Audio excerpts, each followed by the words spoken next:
तो दोस्तों फिर से मैं आपका स्वागत करता हूँ इम्पीरियल टेक्निकल इस यूट्यूब चैनल में। हम पढ़ रहे हैं रेफरेंस टैब। तो रेफरेंस टैब में हमने अभी तक जो कमांड है जिनमें हमने देखा है टेबल ऑफ कंटेंट देखा, फुटनोट देखा, एंड नोट देखा, रिसर्च सर्च देखा है, साइटेशंस देखा है, बिब्लियोग्राफी देखा है। ये सारे वीडियो मैं ऑलरेडी बना चुका हूँ दोस्तों। अगर आपने ये वीडियो नहीं देखे हैं तो आप डिस्क्रिप्शन में जाइए, मैंने लिंक दे के रखा है, आप लिंक पे जाके ये सारे वीडियोस देख सकते हैं। तो आज के वीडियो में हम पढ़ने वाले हैं रेफरेंस टैब के अंदर आने वाले कैप्शंस ग्रुप के बारे में। तो आज का जो वीडियो है कैप्शंस ग्रुप क्या होता है, कैप्शंस पे आने वाले कमांड्स का हम कैसे यूज़ करें, इसके बारे में हम इस वीडियो में समझते हैं। तो चलो स्टार्ट करते हैं आज का वीडियो।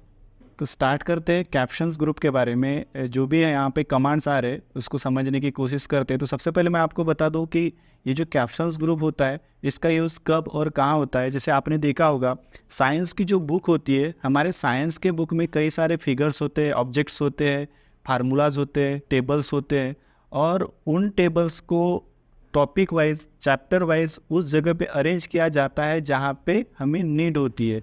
तो कंसीडर करते हैं एक एग्जांपल के लिए, मैं भी यहाँ पे कुछ ऐसे ऑब्जेक्ट इंसर्ट्स में जाके यहाँ पे इंसर्ट करने की कोशिश करता हूँ। जैसे मैंने ये एक ऑब्जेक्ट इंसर्ट किया। ऐसे हर टॉपिक में मैं कोई ना कोई ऑब्जेक्ट या फिर फिगर इंसर्ट करता हूँ।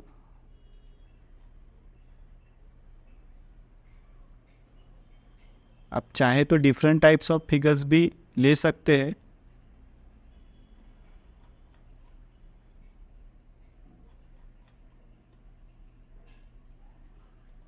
जैसे कि मैंने कुछ 4 या 5 फिगर्स यहाँ पे इंसर्ट कर दिया है।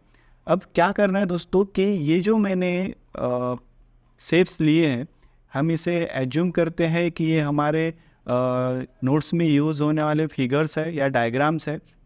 अब इनको हम नेम देंगे। तो नेम देने के लिए हमें क्या करना होगा, रेफरेंस टैब में आना है। रेफरेंस टैब में आने के बाद जो भी आप डायग्राम लेंगे, जैसे मैंने इसको सबसे पहले आपको सिलेक्ट कर देना है। सिलेक्ट करने के बाद आपको इंसर्ट कैप्शन में जाना है।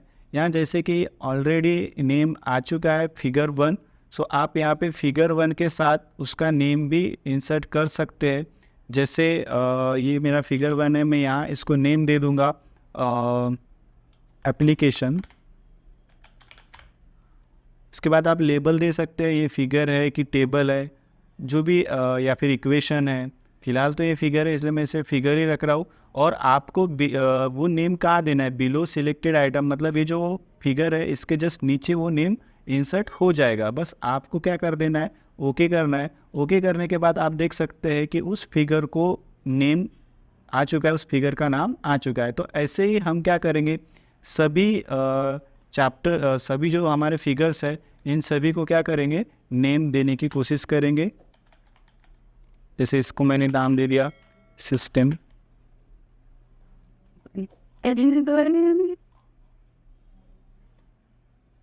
जो भी आपको लगता है वो आप नाम यहाँ से दे सकते हैं।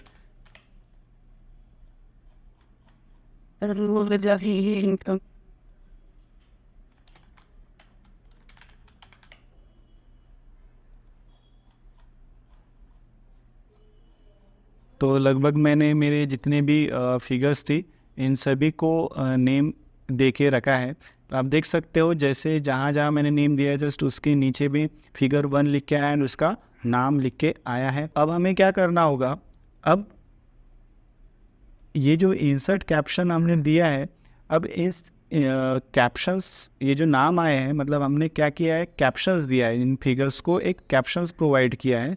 और इस कैप्शंस को अब हम अरेंज करेंगे। अब अरेंज कैसे करेंगे कि ये हमने टेबल ऑफ कंटेंट बनाया, तो यहाँ पे हमने क्या किया था कि चैप्टर का नाम दिया था और वो चैप्टर कौन से पेज नंबर पे ये शो हो रहा था। तो अब हमने जितने भी यहाँ पे फिगर्स या जो भी डायग्राम्स दिए हैं वो कहाँ कहाँ अवेलेबल है उसका हम यहाँ पे टेबल क्रिएट कर सकते हैं। और वो टेबल, ये table insert table of figures इस कमांड के माध्यम से होता है। तो जैसे मैंने इंसर्ट टेबल कमांड्स पे क्लिक कर दिया, यहाँ पे आप प्रीव्यू देख सकते हैं कि यहाँ पे कैसा दिखने वाला है। और अगर आप इसको ये जो लाइन है इसको अगर आप बदलना चाहते हैं तो यहाँ से बदल सकते हैं। तो मुझे ऐसा ही चाहिए व्यू, तो मैं सिंपल इसको ओके कर दूंगा। ओके करने के बाद आप देख सकते हैं मैंने जो फिगर को नेम दिया था वो कौन से पेज पे अवेलेबल है वो यहाँ पे शो होना स्टार्ट हो चुका है। अगर अब मुझे उस फिगर पे डायरेक्ट जंप करना होगा तो मैं सिंपल कंट्रोल के साथ जैसे मेरे को मान के चलो फिगर 4 इनपुट इस पर जंप करना है, तो मैं डायरेक्ट कंट्रोल के साथ इस पर क्लिक करूँगा तो मैं देख सकते हो आप डायरेक्ट फिगर नंबर 4 पे आ चुका हो। तो इस तरीके से आप एक टेबल क्रिएट कर सकते हैं जो कैप्शन ग्रुप में तैयार होता है इंसर्ट कैप्शन के माध्यम से। अब हम क्या करेंगे, अगला जो टॉपिक है उसको समझने की कोशिश करते हैं जिसका नाम है अपडेट टेबल। अब ये अपडेट जो टेबल है ये क्या हो रहा है, शो नहीं हो रहा है। अब इसकी वजह क्या है वो भी मैं आपको बताता हूँ। अब अपडेट टेबल क्या होता है कि जैसे फॉर एग्जांपल मैंने इस सिस्टम का नाम बदल के सॉफ्टवेयर कर दिया। अब सॉफ्टवेयर करने के बाद ये जो मेरा टेबल है, ये मेरे टेबल में वो तो ऑलरेडी सिस्टम ही लिख के आ रहा है, यहाँ पे अपडेट नहीं हो रहा है क्योंकि मैंने पहले इसका नाम सिस्टम दिया था। तो अब क्या करूँगा, मैं सिंपल अपडेट टेबल पे क्लिक कर दूंगा एंड अपडेट टेबल पे क्लिक करने के बाद अपडेट इंटायर टेबल पे क्लिक करना है, ओके कर देना है। तो आप देख सकते हैं जहाँ सिस्टम नाम लिखा था वहाँ अब सॉफ्टवेयर नाम लिख के आ चुका है। इट मीन्स आपका टेबल क्या हो गया है, अपडेट हो चुका है। तो इस तरीके से अपडेट टेबल का हम यूज करते हैं दोस्तों। उसके बाद नेक्स्ट कमांड है क्रॉस रेफरेंस। आपने इंसर्ट टैब में क्रॉस रेफरेंस देखा होगा। क्रॉस रेफरेंस इंसर्ट टैब में क्रॉस रेफरेंस लिंक ग्रुप में होता है। यहाँ पे भी एक क्रॉस रेफरेंस हमको दिया हुआ है। अब ये क्रॉस रेफरेंस होता क्या है, इसका क्या यूज़ है, यहाँ पे थोड़ा सा इसका वे अलग है, इसको भी समझने की कोशिश करते हैं।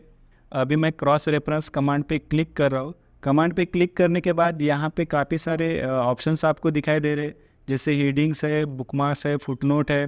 तो फॉर एग्जांपल मैं हेडिंग ले रहा हूँ और हेडिंग लेने के बाद अब मुझे हेडिंग्स, यहाँ पे सारी हेडिंग्स जो मैंने ऑलरेडी दे के रखा था वो सारी हेडिंग्स आ गई, application software, system software, the system unit. अब अगर मुझे इस हेडिंग का सिर्फ हेडिंग टेक्स्ट चाहिए तो यहाँ वो ऑटोमेटिकली इंसर्ट हो जाएगा, या फिर मुझे सिर्फ पेज नंबर चाहिए तो वो पेज नंबर यहाँ पे इंसर्ट हो जाएगा। जैसे मान के चलो ये जो द सिस्टम यूनिट, ये जो चैप्टर है इसका मुझे यहाँ पे सिर्फ पेज नंबर चाहिए है, तो जस्ट मैं पेज नंबर पे क्लिक करूँगा और इंसर्ट कर दूंगा तो आप देख सकते हैं 6 यहाँ पे आ चुका है। तो इस तरीके से हम रेफरेंस टैब में कैप्शन ग्रुप में क्रॉस रेफरेंस का यूज़ कर सकते हैं। आई होप दोस्तों कि ये सारे कमांड्स आपको समझ में आए होंगे। अगर समझ में आए तो एक लाइक कर दीजिए और अपने दोस्तों के साथ शेयर कर दीजिए। Thank you so much. मिलते हैं अगले वीडियो में।